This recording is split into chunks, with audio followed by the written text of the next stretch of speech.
people as people. People are being treated like prisoners, you know? People are being looked down upon, even though you are given a house, you are given a shelter above your head, you are given food. You feel like there's somebody always superior over you, telling you what to do. They need to change their mindset, they need to change their attitude and look deep into what model can we design.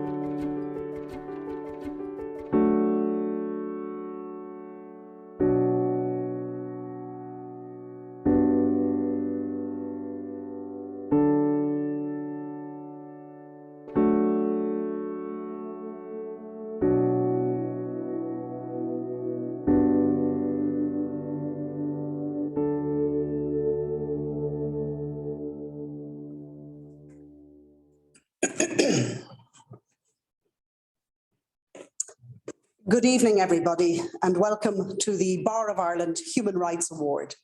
And this year, the chair of the Human Rights Committee, Joe O'Sullivan, will be presenting the award to MASI. MASI is the movement of asylum seekers in Ireland.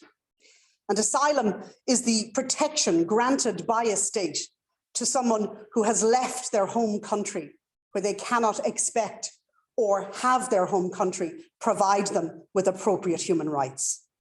Some might say asylum seekers are seeking refuge. Refuge comes from the Latin word fugere, to escape. The word refuge as a noun has two different explanations or meanings. It is shelter or protection from danger and hardship, or it is a place, person, or thing that offers protection and help. The right to asylum is guaranteed by Article 18 of the European Convention and Charter of Fundamental Rights. In Ireland, we have the Refugee Act of 1996. It's had some 26 amendments and alterations, but no new particular statute.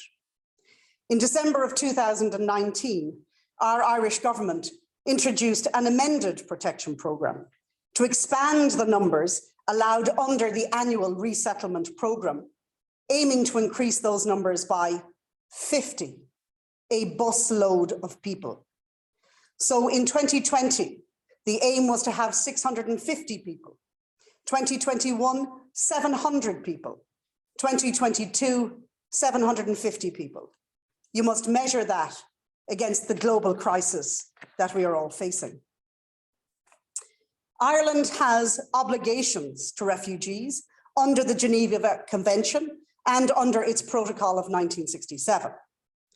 As a state, as a people, we purport to put that into effect under the Refugee Act of 1996.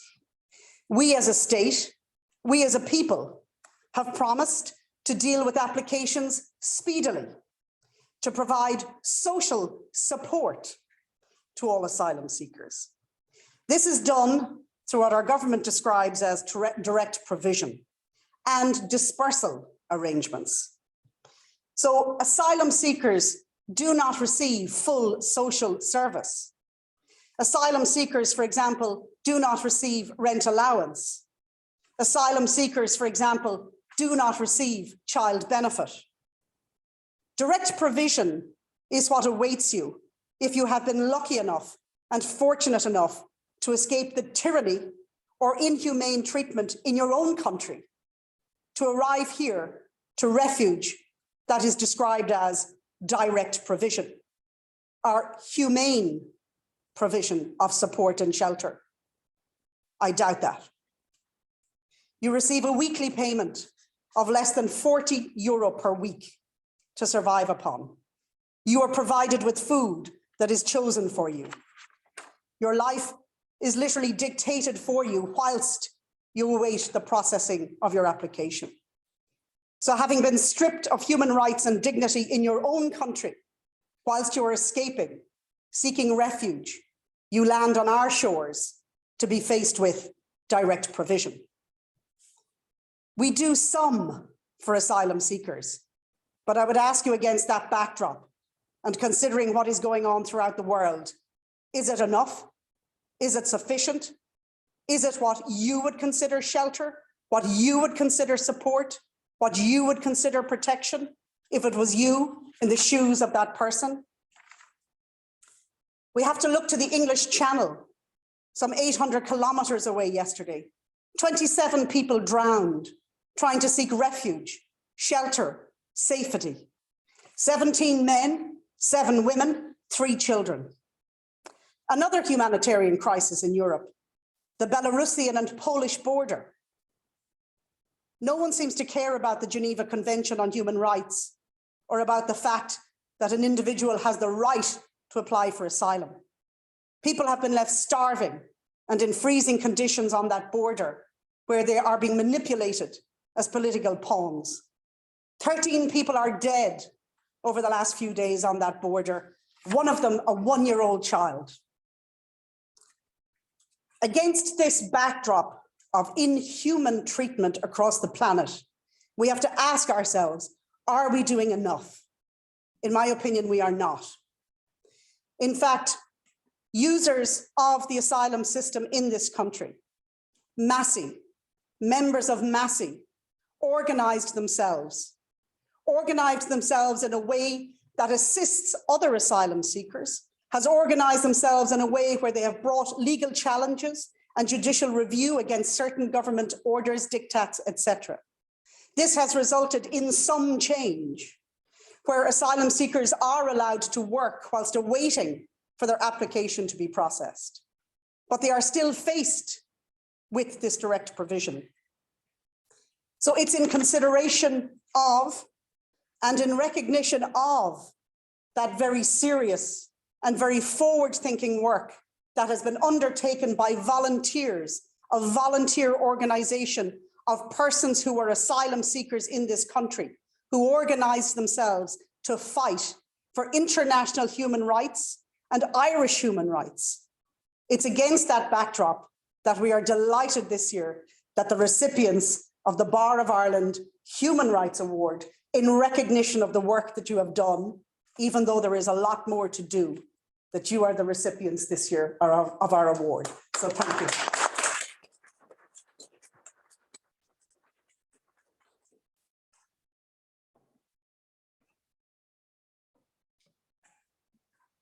Thank you, Chair.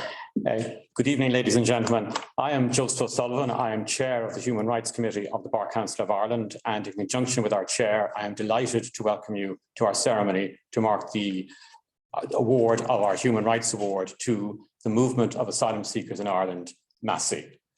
And in that regard, I would like to extend a very special and warm welcome to the 4 representatives of MASI who are joining us today, to Lucky, to Donna, to Bulanani, and to Sharon. You're all very welcome, and we are delighted that you're able to join us today and delighted that you're in a position to accept the award.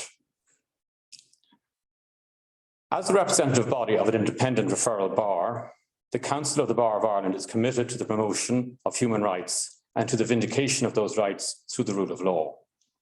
In seeking to give effect to this commitment, the Human Rights Committee often lends its public support to those involved in promoting human rights. For example, we often issue letters to authorities in other jurisdictions in support of our fellow lawyers in those jurisdictions who are encountering harassment and, in some cases, endangerment by reason of their professional work in combating human rights abuses. The most recent example of this is our statements of support for fellow lawyers in Afghanistan. We believe that such messages of solidarity are an important way of sending the word out to those in authority that the wider international community places a very high value on the meaningful and effective respect for human rights and will be vigilant as regards any violation of those rights. Through our Human Rights Award, the Bar of Ireland recognises a person or group who it believes has or have made a unique and meaningful contribution to the promotion of human rights. Human rights is, of course, a very broad and far-reaching concept, and this is illustrated by the variety of persons and groups who have received the award in previous years. For example, a number of years ago, the Irish Navy received the award in recognition of its work in rescuing migrants in the Mediterranean. Last year, Dr. Mike Ryan of the World Health Organization received the award in recognition of his work in promoting public health as a human right. In seeking to identify a suitable nominee for this year's award, the Human Rights Committee focused on the theme of equality, diversity, and inclusion. We did this for two reasons. Firstly, equality, diversity, and inclusion is becoming an increasingly important concept in our day-to-day lives. And in recognition of this, the Bar Council now has a dedicated Equality and Resilience Committee, which seeks to make the Bar a more inclusive place for those working here. Secondly, campaigning in respect of racial injustice has been a significant global issue in the past year. Having regard to these themes, the Human Rights Committee considered the substantial work which has been done by groups involved with our new communities in Ireland. One such group is the Movement of Asylum Seekers of Ireland, MASI. MASI is a collective group comprised of people who are or have been in the direct provision system in Ireland. Its work commenced in 2014 following emerging public controversy in respect of the direct provision system. And since then, it has worked to highlight issues of significant concern on the operation of the direct provision system, as our chair has outlined. This advocacy by MASI has contributed to raising awareness amongst the general public of the many unacceptable elements of direct provision, not least the scope of restrictions to which people were subjected to and the period of time during which they were subjected to those restrictions. Ultimately, through the work of MASI and others, it became apparent that the continuation of the direct provision system in Ireland would not be politically viable. This led to a commitment in the 2020 programme for government to end the direct provision system.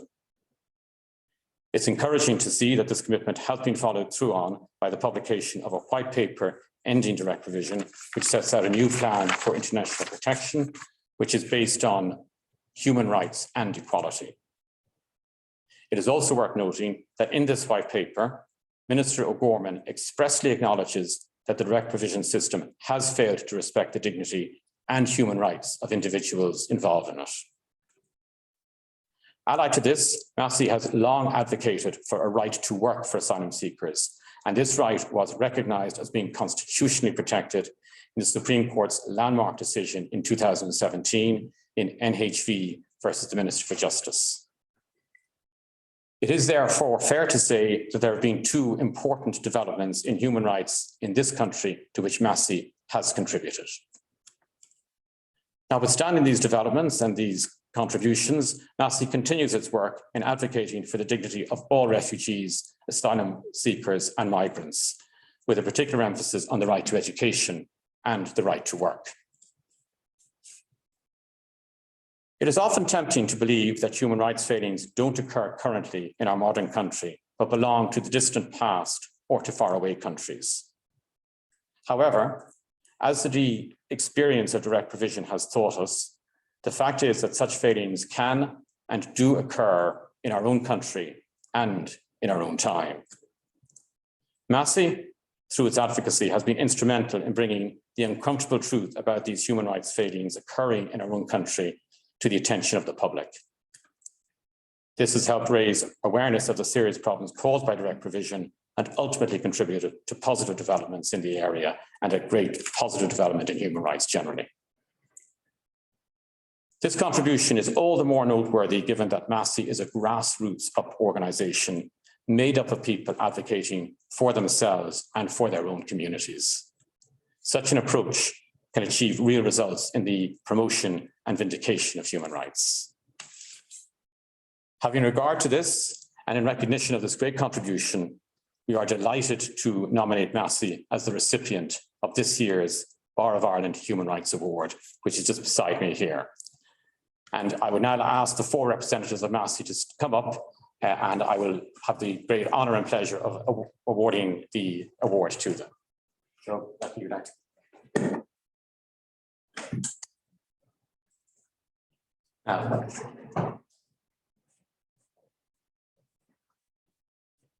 And luckily, I give it to you as the nominated person to receive the award, so congratulations and many thanks.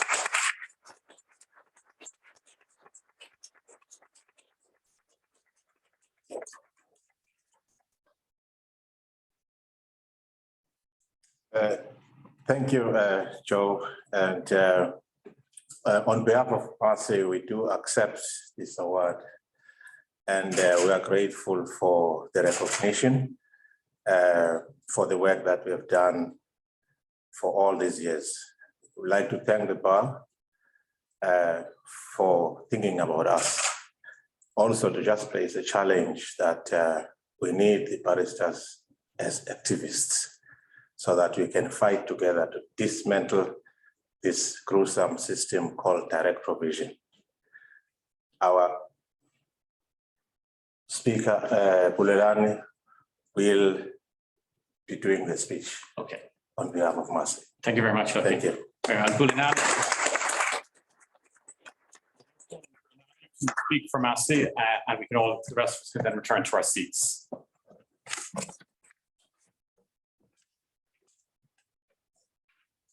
Thank you very much, Chairperson of the Bar Council and Chairperson of the Human Rights Committee of the Bar Council. And thank you for joining us tonight and for the award. When MASI was formed back in 2014, I'm sure none of the founders, two of them are actually here today, Donna and Lucky. None of them thought were thinking about any awards when they were forming MASI. They were campaigning for an end to the system of direct provision driven by their own experiences of having lived in direct provision for weeks and weeks. MASI, the asylum seekers back in 2014 in Kinsale Road Direct Provision Center in Gok had been meeting, deliberating and organizing to take collective action against the unjust treatment in the direct provision system. Back then, asylum seekers had no right to work at all. The government expected people in direct provision to go through a prisoner's routine of eating, sleeping, showering and playing. You repeat that every single day of your life. Parents in direct provision had to raise their children in state-sponsored poverty when they were given only a weekly allowance of €19.10 per week, and that allowance remained the same for about 15 years, unchanged. People who had suffered deeply traumatic experiences in their home countries grew tired of the indignity of having to queue in a canteen every single day of their lives for some more than 10 years. Their personal autonomy, being able to decide very small everyday things was being chipped away.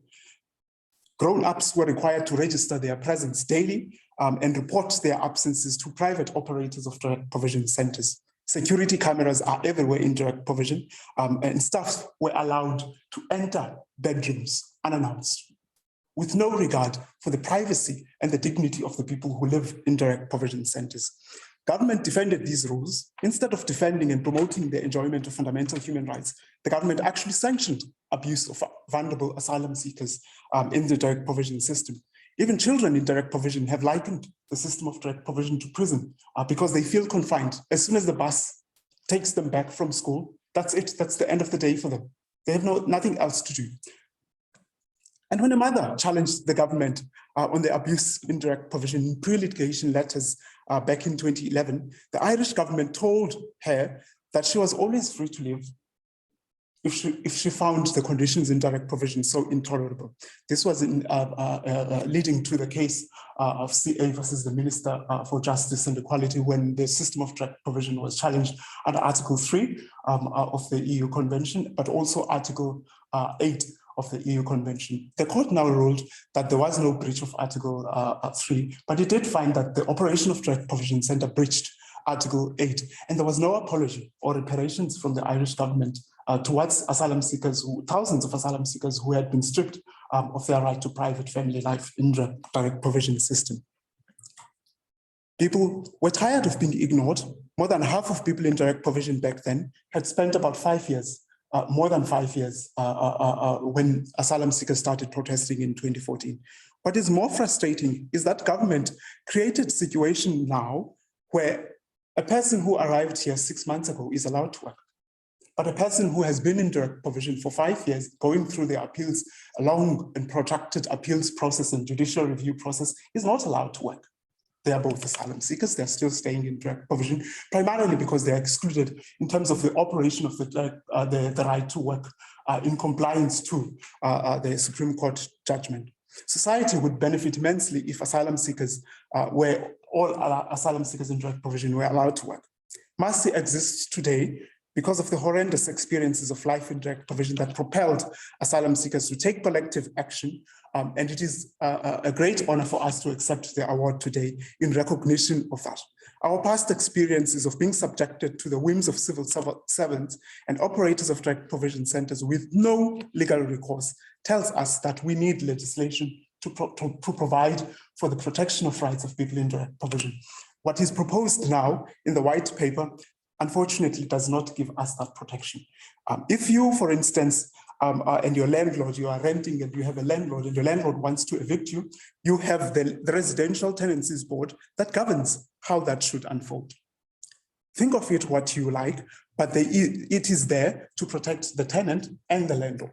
Asylum seekers have no such protection. With a stroke of a pen by a civil servant, an asylum seeker can be moved from Cork to Letterkenny, from Tipperary to Sligo, with no say on the matter, as if you were livestock being shipped from one farm to the next.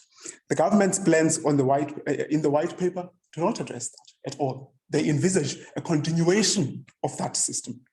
The absence of statutory provisions for the operation of direct provision, it is what facilitated the abuse of asylum seekers, with operators putting as many as 8 asylum seekers in one bedroom before the pandemic to maximize profit. In 2016, when an asylum-seeking medical woman doctor was kicked out of a direct provision center into the street, she had no legal recourse. She was left out. She had no way to challenge that decision. Even if she wanted to challenge that decision in court, Ireland does not provide legal aid for asylum seekers to take judicial reviews. The only legal aid that is provided, it's only at the International Protection Office and in the International Protection Appeals Tribunal. Beyond that, you cannot go to the courts with the assistance of the Irish state. It is for that reason, that refusal of the government's refusal to legislate for an end to direct provision and make their commitments in the white paper legally binding, that worries us today. Because Irish history tells us that whenever the state abdicated its responsibility to care for people who did not fit the mold, they were subjected to abuse. And the state facilitated that abuse because the state is always there, whether passively or actively. Wherever there are human rights abuses, the state is there. It exists as an institution to protect people and to protect property. The Irish state was there when people were abused in industrial schools in Ireland. The Irish state was there when women were abused in the Magdalene laundries. The Irish state was there when women were abused in the mother and baby homes. Likewise, it's the same state that presides over direct provision, that presided over direct provision when a woman manager walked into the men's communal showers in Knocklashin Direct Provision Center. No regard, again, for privacy and dignity. The state was there when a mother in direct provision told the Irish courts that she had to sell sexual favors in order to support his child while living in direct provision. The Irish state was there when MASI got a call about a child who was sexually assaulted in direct provision. The Irish state was there when MASI got a call from the Gardaí who had stopped an asylum seeker from taking their own life after spending more than a decade in the direct provision system. Whatever horrors we have seen through in the direct provision system, the Irish state was there doling out millions of public money to private companies who run direct provision centers. Our fear is that such horrors will continue if there are no legal protections enacted through legislation and an independent body that actually scrutinizes executive conduct in that regard. The government refuses to legislate for timeframes processing asylum claims in other EU jurisdictions who are required by the EU Procedures Directive. They are required to issue an asylum decision within the first 6 months. There is no such legal requirement in Ireland. We need legislation in that regard. The government also refuses to let all asylum seekers work. If they are not allowed to work, even in the West Inn Hotel in Westmoreland, it would feel like an open prison when you're stuck there. The government also refuses to legislate for standards for interpreters and translators. Any Tom, Dick, and Harry who says they speak a language can go and work as an interpreter and interpret for a person who may well be sent to their death if the decision is negative. More disturbing is the government refusal to provide legal aid for asylum seekers to challenge decisions from the International Protection Office and the International Protection Appeals Tribunal in the High Court. The Geneva Convention actually requires that legal aid be provided to people claiming asylum, and Ireland is in breach of that article. A process that is further made difficult by the short period of time within which migration-related decisions can be challenged in the High Court. No other area of law do you have 28 days to submit a notice in the courts if you want to take judicial review. It's only on migration-related issues. And yet we proudly claim that we are all equal before the law. I think not. Until we live in a fair and just society where situations such as in the institutionalized living, parents attempting to raise children in state-sponsored poverty are eradicated, fundamental human rights are upheld regardless of your nationality, your race, your ethnicity, your gender, we will continue to fight tirelessly, resiliently. And this award is testament to the courage and strength and resilience and the will to live despite all odds that has been displayed by asylum seekers who have been part of the movement of asylum seekers in Ireland. And I want to thank the Bar Council for that recognition. And thank you very much.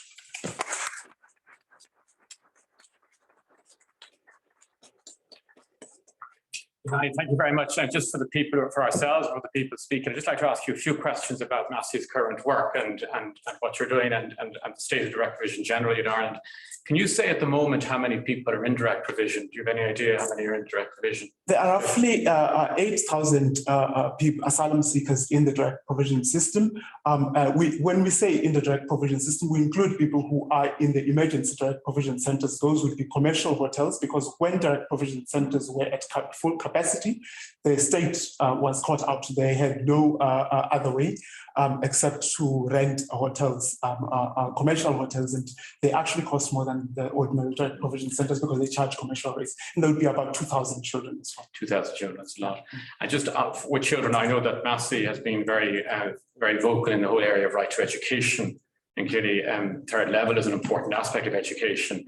What sort of barriers are there for people in direct provision if they can be in a position to move on to third level education, from moving on to third level education? Historically, Ireland has always refused to provide financial support for asylum seeking children to pursue third level education, so they could study primary education and secondary school education. And as soon as they complete their living set, children had no way of continuing their education. It took the Irish government several years to even abolish fees in the FE colleges, where people could do the QQI qualifications. It would be mainly short courses. And they've proved invaluable to asylum seekers, particularly who work on the front lines as healthcare assistants, because that's where in the FE colleges where people study those courses. And historically, asylum seekers were excluded. Last year, it was announced that they will abolish fees for that. And so asylum seekers could pursue FE education, but not university degree education. You have to wait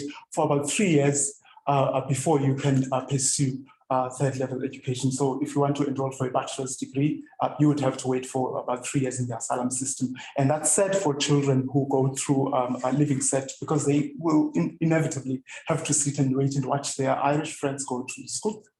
So was it the case that a lot of children in direct provision at that stage would then have moved on to the qualification stage and forgone third level education? Yeah. They would have been left out. They would have mainly been dependent on scholarships. Universities over the years started introducing sanctuary scholarships, but even those would only offer a small number of people. MASI did a survey actually last year. Last year, we did a survey on access to third level education. About 200 asylum seekers, about educational aspirations, and about 200 asylum seekers responded with varying, many people were already qualified in their countries and wanted to continue further with their education through all levels, from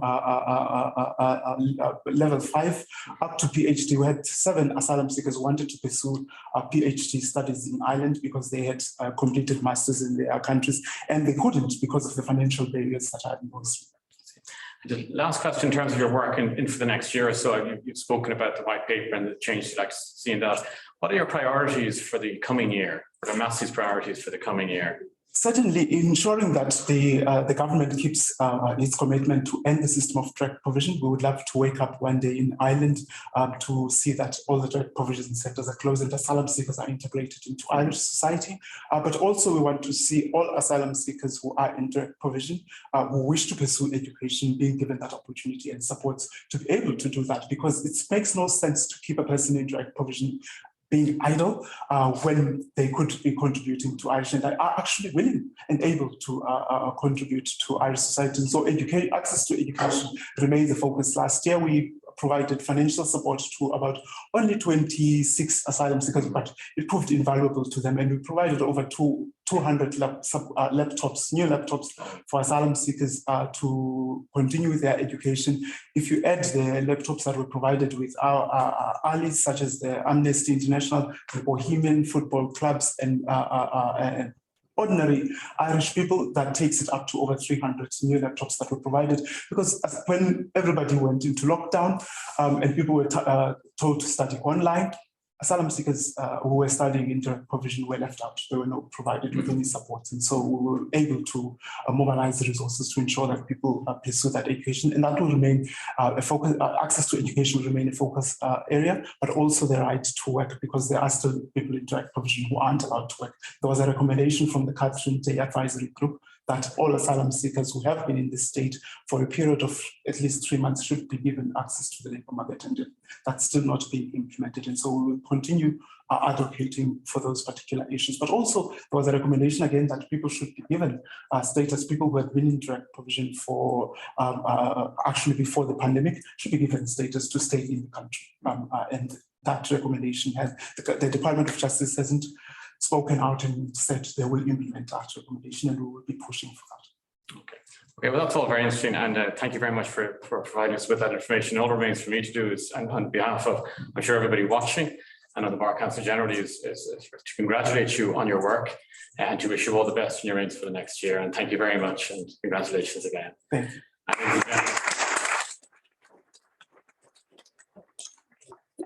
That brings our award ceremony to conclusion. Thank you very much for watching, and have a good evening. Thank you.